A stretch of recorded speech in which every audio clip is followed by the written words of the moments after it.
Հարգելի ներկաներ, ողջունում եմ Հայաստանի հանքարդյունաբերական ֆորում 2025-ի մասնակիցներին, արդեն երկրորդ տարին է նման ֆորում կազմակերպվում եւ սա կարծում եմ շատ լավ հարթակ է, որպեսզի մենք քննարկենք ոլորտի հնարավորությունները եւ մարտահրավերները։ Պարոն Խուդացյանը արդեն նշեց եւ դա ակնհայտ ճշմարտություն է, որ այստեղ մենք ունենք լրջագույն եւ հնարավորություններ եւ մարտահրավերներ եւ կարծում եմ հարթակը հնարավորություն է այդ թվում կառավարության համար, որպեսզի ոլորտի ներկայացուցիչների հետ աշխատանքային այսպիսի տևական ֆորմատով բոլոր հարցերը քննարկվեն։ Դրանպես Հայաստանում հանքարդյունաբերություն ասելով մենք հիմնականում հասկանում ենք մետաղական հանքերի շահագործումը եւ սա ինչ որտեղ հասկանալի է, որովհետեւ ոլորտի ըստ էության 95 եւ ավելի տոկոսը վերաբերվում է հենց մետաղական հանքերի շահագործման գործընթացին, բայց իրականում այս իրողության մեջ էլ խնդիրներ կան եւ պիտի ընդգծեմ, որ կառավարությունը այս համատեքստում շատ լրջագույն խնդիրների է բախվում, օրինակ ոչ մետաղական հանքերի շահագործման ոլորտում։ Մենք զարմանքով արձանագրեցինք, երբ որ Հայաստանում շինարարության տեմպերը ակտիվացան եւ նաեւ սուբվենցիոն ծրագրերը, կառավարության ուղիղ ներդրումները մարզերում, մենք օրինակ զարմանքով արձանագրեցինք, որ Հայաստանում քարի դեֆիցիտ կա։ Երբ որ մենք անդադ ամեն երրորդ նախադասության մեջ, երբ որ խոսում ենք Հայաստանի մասին, ասում ենք քարերի երկիր Հայաստանը, բայց հետո պարզվեց, որ մենք մեր համայնքներում սուբվենցիոն ծրագրեր իրականացնելու համար քար ենք ներկրում արտերկրից, ինչը ինքնին արդեն այս նախադասությունը ցույց է տալիս, որ մենք խնդիրներ ունենք։ Եվ այդ 95%-ը իհարկե ավելացված արժեքի գնի մասով, կշռի մասով գուցե ինչ որտեղ հասկանալի է, բայց ես կարծում եմ, որ մասնավորապես քարի մշակման եւ արդյունահանման ոլորտում մենք անելիքներ ունենք, որովհետեւ դա առաջինը մեր տնտեսության պոտենցիալն է եւ երկրորդը մեր երկրի կոլորիտը մեր երկրում ներկայացնելու հնարավորությունն է, ինչը մենք այդքան էլ լավ չենք անում։ Ես ուզում եմ կիսել մի տպավորություն վերջերս Չինաստան կատարած իմ այցից, ինձ շատ զարմացրեց, որ Չինաստանում շատ տարածված երևույթ է, որ ուղղակի երկրում արկա քարերից ուղղակի քարի հուշարձաններ գոյություն ունեն։ Եվ դրանք շատ գեղեցիկ են եւ շատ բնակավայրերին կոլորիտ են մատուցում եւ պարոն Խուդացյանի հետ ենք, ես ասացի, պատկերացեք մենք ոչ միայն շինարարության համար քար չունենք մեր երկրում, չնայած քարի երկիր ենք, բայց մեր Հայաստանի 60%-ը երևի տուֆից է պատրաստված, բայց մենք տուֆին մեր հարգանքի турքը նորմալ չենք էլ մատուցում եւ տուֆի արձան կամ մոնումենտ չունենք նույնիսկ եւ որոշեցինք, որ անպայման առաջիկայում Արթիկ համայնքի հետ մենք այս բացը կլրացնենք եւ համայնքներում սա նախ բնության հետ հաղորդակցվելու շատ կարևոր ձև է եւ նաեւ արժեվորելու եւ նաեւ մեր ուշադրությունը հրավիրելու եւ նաեւ մեր խոսույթները մեր իրականության հետ համապատասխանեցնելու, ել չեմ ասում, որ շինարարության ոլորտում իհարկե քարի ներկրումը շատ տարածված երևույթ է, ես չեմ ասում, որ Հայաստան քար պետքա չներկրվի, որովհետեւ տարբեր պահանջներ կան, տարբեր պահանջարկներ կան։ Ես խոսում եմ նրա մասին, որ այնինչ ակնհայտորեն մենք նկատի ենք ունեցել, որ պետք է Հայաստանի տնտեսությունը զարգանա բյուջեի ներդրումներով, միշտ չի, հետո ենք պարզել, որ դա իրականում ներմուծման վրա է օգտագործվում։ Այս համատեքստում ես շատ կարևորում եմ նաև ոլորտի թափանցիկությունը եւ իհարկե ոլորտի պրոֆեսիոնալությունը, որովհետեւ նույն քարի ոլորտում ամենատարբեր պատճառներ կան, թե ինչու ենք մենք այսպիսի իրավիճակում։ Այդ պատճառներից մեկը ոչ թափանցիկությունն է եւ այդտեղ գիտելիքի վրա ներդրումների քչությունը, սակավությունը կամ բացակայությունը եւ սրան մենք պետք է հատուկ ուշադրություն դարձնենք։ Մենք հսկայական խնդիրներ ունենք ավազի արդյունաբերության ոլորտում, որովհետեւ այս այն ոլորտներից է, որ թափանցիկության լրջագույն խնդիր կա եւ մենք այդ խնդիրները լուծելու դժվարություններ ունենք, այդ թվում են պատճառով, երբ որ մենք վճռական քայլերի գնալու տրամադրվածություն ենք ունենում շինարարության այս ծավալների պատճառով շատ արագ մենք ճնշում ենք զգում շինարարության ոլորտից, որովհետև պարզվում է, որ եթե ամեն ինչ ստանդարտի մեջ տեղավորենք, պարզապես այս գոնե ինչ որ մի բավականին երկար ժամանակ Հայաստանում շինարարությունը կկանգնի, որովհետև հենց ավազի ոլորտում ահռելի ստվեր կա, ընդ որում ստվեր, որը ամեն օր մեր փողոցներով եւ մայրուղիներով երթևեկում է, բայց մենք այդ ստվերին հետ առնչվելու ձևերը չենք գտել եւ սա լրջագույն մարտահրավեր է։ Էլ չեմ ասում, որ մենք այդտեղ պետական անվտանգության երևույթներ, տարածքային ամբողջականության խախտման խնդիրների հետ ենք առաջվում, եւ որ պարզվում է Արաքս գետից մենք ավազ արդյունահանելով մեր երկրի տարածքն ենք կրճատում, ոչ թե մենք, այլ նրանք, ովքեր դա անում են, եւ մենք այստեղ էֆեկտիվ հակազդման մեխանիզմներ շատ չունենք։ Ընդհանուր առմամբ ես կարծում եմ, որ ոլորտի մեծագույն խնդիրներից մեկը ոլորտի իմիջն է։ Օբյեկտիվ եւ սուբյեկտիվ պատճառներով այստեղ բազմաթիվ հարցեր են կուտակվել եւ ես կխնդրեի ֆորումի մասնակիցներին անպայման ուշադրություն դարձնել այս պրոբլեմատիկայի վրա։ Պետք է խոստովանել, որ հանքարդյունաբերության ոլորտի շուրջ ահագին նեգատիվ կա կուտակված եւ մենք պետք է հասկանանք այդ նեգատիվի պատճառները, չնայած այս ընթացքում հասկացել ենք նաեւ որոշակիորեն նեգատիվի պատճառները, որտեղ ակնհայտ է, որ ընդերքը պատկանում է պետությանը եւ ժողովրդին, խնդրեմը այստեղ այն է, որ Հայաստանի հանրային գիտակցության մեջ այս ընկալումը, որ ընդերքը պատկանում է ժողովրդին եւ պետությանը, այդքան էլ ճշմարտացի չի թվացել եւ ժամանակն է, որ մենք այս խնդրի վրա աշխատենք եւ մենք այս խնդրի վրա աշխատում ենք։ Ես ուզում եմ ուշադրություն հրավիրել միայն այն հանգամանքին, որ հիմա Հայաստանի կառավարությունը եւ իդեմս կառավարության նաեւ ժողովուրդը ըստ էության մասնաբաժին ունի Զանգեզուրի պղնձամոլիբդենային կոմբինատում, մասնաբաժին ունի Ամուսարի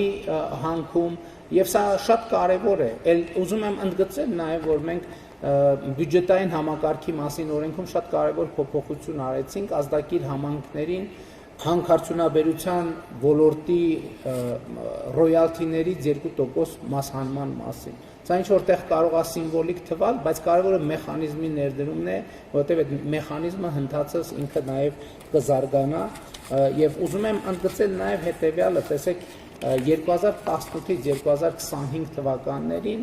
նույն Զանգեզուրի պղնձամոլիբդենային կոմբինատը, այսինքն նախորդող 7 տարվա համեմատ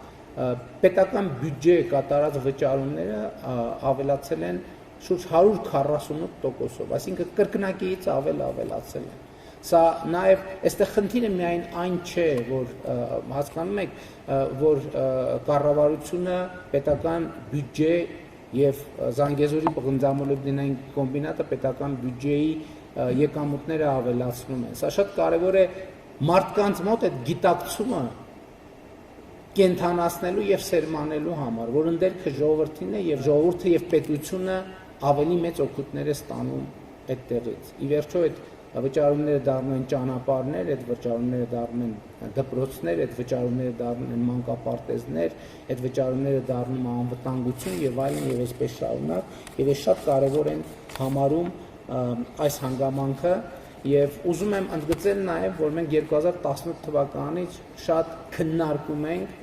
առայժմ ավելի շատ քննարկում ենք մեր հանքարդյունաբերության համապատասխանությունը լավագույն միջազգային բնապահպանական ստանդարտներին։ Էս էլ է խնդիր, որ մենք իհարկե չեմ կարող ասել, թե ոչինչ չենք արել այս ընթացքում, բայց նաեւ հաստատված ավանդույթները կամ մշակույթը փոխելը հեշտ գործ չի։ Մենք պետք է սա հասկանանք, բայց մյուս կողմից պետք է նաեւ առերեսվենք այն խնդրի հետ, որ սա առաջնահերթություն է, որովհետև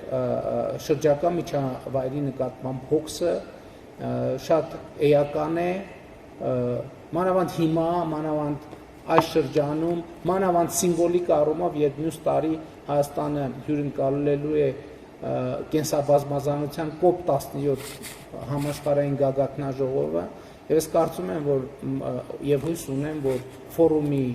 օրակարգում, որ ինչպես հասկացա ամենամյա է լինելու, այս հարցերը նույնպես կընդգրկվեն։ Եվ իմիջի առումով ես շատ կարևոր եմ համարում նաև, որ մենք ի վերջո արձանագրենք մի կարևոր հանգամանք։ որը մեր հանրային ուշադրությունից դուրս է մնում, որտեղ հանքարդյունաբերությունը գիտելիքահեն ոլորտ է։ Եվ երբեմն մենք այս ակնհայտ փաստը չենք նկատում, որովհետև հանքարդյունաբերությունը առավել եւս արդյունավետ հանքարդյունաբերությունը ինքը պահանջում է բարձր որակի մասնագետներ, ընդ որում ոչ մի ուղղության բազմաթիվ ուղղություններով բարձր որակի մասնագետներ, ընդ որում բարձր որակի ինժեներներ, քիմիկոսներ, գեոդեզիստներ, երկրաբաններ եւ այլն եւ այդպես շարունակ։ Ես նկատի ունեմ հանքարդյունաբերությունը կրթության լոկոմոտիվ է, հանքարդյունաբերությունը նաև տնտեսության լոկոմոտիվ է, որովհետև հանքը շահագործելու համար բազմաթիվ այլ տնտեսվարողներ են աշխատում եւ բազմաթիվ այլ գործունեության ձևեր են զարգանում։ Եվ ես պարզապես ուզում եմ, որ մենք նաև ուշադրություն հրավիրենք այս փաստի վրա, որ հանքարդյունաբերությունը Հայաստանի ներսում մարդկանց մասնագիտական կարիերա անելու շատ մեծ եւ շատ լավ հնարավորություններ է տալիս եւ ինչքան մենք բարձրացնենք մեր հանքարդյունաբերության ստանդարտը, այնքան ավելի կմեծանա բարձր որակավորման մասնագետները։ Բայց ես նկատի ունեմ ոլորտում նաեւ բարձր որակավորման արհեստավորների մեծ պահանջարկ կա։ Բարձր որակավորման բանվորական ուժի որակավորված բանվորական ուժի մեծ պահանջարկ կա եւ այլն եւ այդպես շարունակ։ Եվ ուզում եմ ընդգծել հանքարդյունաբերության սոցիալական կողմը նույնպես, որտեղ մարդիկ կարող են իրենց աշխատանքով բարեկեցության ավելի բարձր մակարդակ ապահովել եւ այս իմաստով ես շատ կարեւորում եմ հանքարդյունաբերության ոլորտի շուրջ խոսակցությունը եւ երկխոսությունը։ Ես համոզված եմ, այդպես էլ կա, խոսակցությունը պետք է լինի ինչ անել, որպեսզի մեր երկրում հանքարդյունաբերությունը համապատասխանի ավելի բարձր ստանդարտների։ Նույն թեկուզ միավոր հանքանյութից մետաղի կամ օգտակար նյութի կորզման տոկոսի հետ կապված սա լրջագույն մի թեմա է, որ արդյունավետությունը հենց դրանով է որոշվում, որովհետև մենք ուրիշ խնդիր էլ ունենք։ Ես համոզված եմ, որ տեխնոլոգիաները մի X պահի զարգանալու են նաև մինչև այդ կետը հիմա էլ չնայած այդ առումով համոզված եմ զարգացումներ կան, դեռևս նախկինում մեր կուտակած պոչերի վերամշակման այդ գործընթացին էլ մենք պետք է հասնենք եւ ես համոզված եմ, որ այդտեղ էլ որոշակի տնտեսական պոտենցիալ կենտրոնացած է եւ մենք այդ պոտենցիալը պետք է անպայման կարողանանք օգտագործել։ Շատ կարեւոր եմ համարում նաեւ հանքարդյունաբերության ոլորտում մի հաջորդ ռազմավարական խնդիր, որի շուրջ նույնպես ոլորտը եւ կառավարությունը պետք է սերտորեն համագործակցելու հնարավորություններ գտնեն եւ այստեղ արդյունաբերության շղթան երկարացնելու մասին։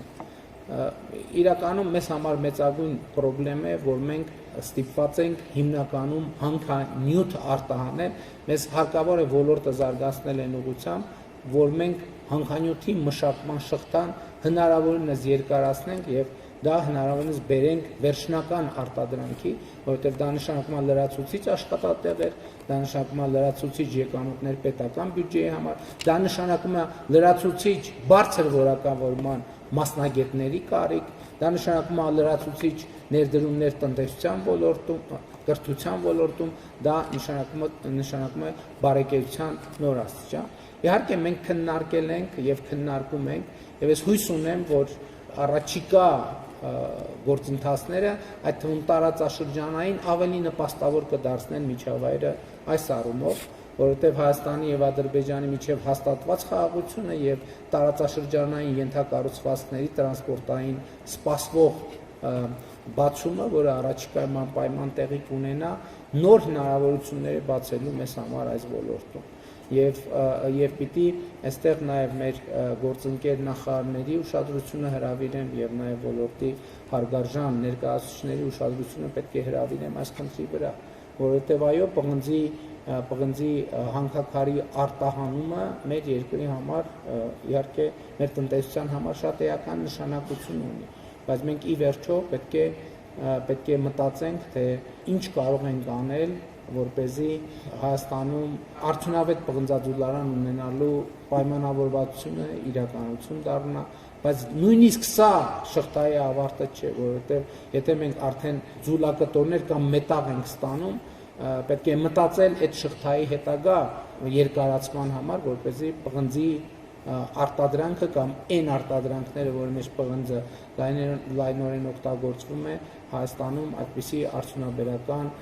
պլատֆորմներ եւ ներդրումներ նույնպես լինեն, նույնը վերաբերում է ոսկուն եւ սա էլ մի խնդիր է, որը չափազանց կարեւոր է։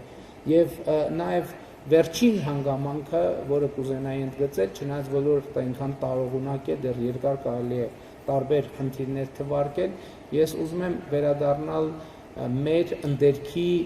ուսումնասիրության անհրաժեշտության թեմային, որովհետև գիտեք այն գիտելիքը, որը մենք ունենք մեր ընդերքի վերաբերյալ, ըստ էության հիմնված է խորհրդային միության ժամանակ կուտակված տեղեկատվության վրա, այն ժամանակ իհարկե ահռելի աշխատանք է արվել եւ իհարկե այդ աշխատանքը որևէ կերպ չի կարելի թերագնահատել, բայց ընդերքի ուսումնասիրության տեխնոլոգիաները նույնպես փոխվել են եւ հիմա շատ ավելի արդյունավետ տեխնոլոգիաներ կան եւ այստեղ էլ մենք մեր միջազգային գործընկերների հետ պետք է քննարկենք Հայաստանի տարածքում օգտակար հանածոների, պաշարների հայտնաբերման, ուսումնասիրման նոր շրջափուլ սկսելու հարցը, ել չեմ ասում, որ հիմա ճիշտ է պղնձի մասին խոսվեց, ոսկու մասին խոսվեց, ավանդական ուղղություններ, որ մարդկությունը հազարամյակներ այդ գործով զբաղվում է, բայց հիմա նոր ոլորտներ են բացվում, այդ թվում հազվագյուտ մետաղների ոլորտը, որը շատ մեծ տեմպերով զարգանում է կամ առնվազն շատ մեծ տեմպերով հետաքրքրությունն է աճում, այստեղ ծավալների առումով, ֆիզիկական ծավալների առումով գուցե թե մեծ չի կամ մեծ չի կարող լինել կամ մեծ չի լինի արդյունահանումը, բայց պահանջարկը եւ տեխնոլոգիական արտադրանքում դրանց անհրաժեշտությունը ակնհայտ է դարձնում, որ այստեղ էլ լրջագույն ներդրումների պոտենցիալ կա եւ կարծես թե բոլոր նախնական գնահատականները վկայում են այն մասին, որ Հայաստանի Հանրապետությունում այս առումով հսկայական անելիք կա։ Հարգելի գործընկերներ,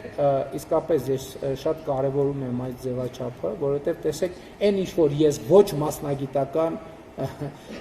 գիտելիքով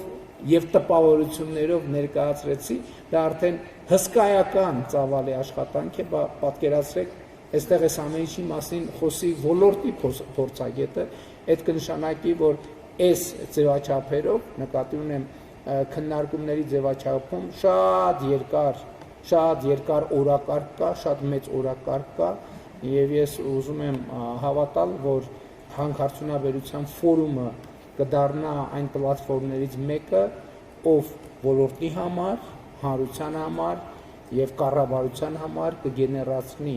այս հարցերի պատասխանները, որովհետեւ այդ հարցերին հնարավորինս ճշգրիտ պատասխան տալը եւ հնարավորինս ճշգրիտ եւ արդյունավետ լուծումներ առաջարկելը այդ նշանակում է Հայաստանի զարգացման տարբեր մակարդակներ, այսինքն այս ձևակերպված հարցերի պատասխանների պրոֆեսիոնալիզմից, ճշգրտությունից ու արդյունավետությունից եւ այդ պատասխանների կիրառման եւ ներդրման արդյունավետությունից կախված է թե Հայաստանը զարգացման ինչ մակարդակ ունի։ Ուշադրություն եմ հրավիրում ոչ միայն հանքարդյունաբերությունը, այլև ընդհանրապես Հայաստանի Հանրապետությունը որպես պետություն, սկսած կրթությունից, շարունակած տնտեսությամբ, շարունակած հանրային հարաբերություններով, շարունակած շրջակա միջավայրի նկատմամբ ունեցած վերաբերմունքով եւ այլն եւ այսպես շարունակ։ Ես պետք է նաեւ մի խոստովանություն անեմ, որովհետեւ այտենց հեղափոխությունը ինքը ունի իր տրամադրությունը, իր էներգիան, իր տեմպը 2018 թվականի ժողովրդական ոչ բռնի թավշյա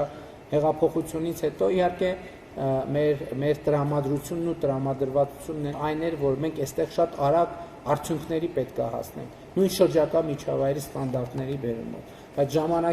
ժամանակի հետ ակնհայտ է դառնում, որ կան տեղեր, որ արագ արդյունքի հասնելը պարզապես հնարավոր չի, ուղղակի հնարավոր չի, եթե ամբողջ հանրապետությունը գործը թողնի եւ զբաղվի միայն դրանով, միևնույնն է արագ արդյունքի հասնել հնարավոր չի Եվ այդ թվում այստեղ է, որ ես ուզում եմ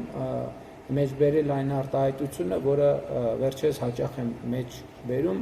այդ արտահայտությունը հետևյալն է, արագը դանդաղն է, բայց առանց ընդհատումների եւ հանքարդյունաբերությունը այն ոլորտն է, որտեղ մենք պետք է առանց ընդհատումների, այսինքն հետեւականորեն աշխատենք եւ այդ հետեւականությունն է, որ բավարար արագությամբ կբերի այն էֆեկտների, որը մենք ուզում ենք տեսնել։ Եվ իհարկե այս բոլոր հարցերը կառավարության առաջնահերթությունների շարքում են եւ նման հարթակներում ձևավորված մտքերը, գաղափարները, նախագծերը, լուծումները հույս ունեմ եւ համոզված եմ, որ կծառայեն այդ թվում կառավարության համայնքում առավել արդյունավետ քաղաքականություններ վարելու գործին։ Շնորհակալ եմ եւ հաջողություն եմ մաղթում ֆորումի աշխատանքներին։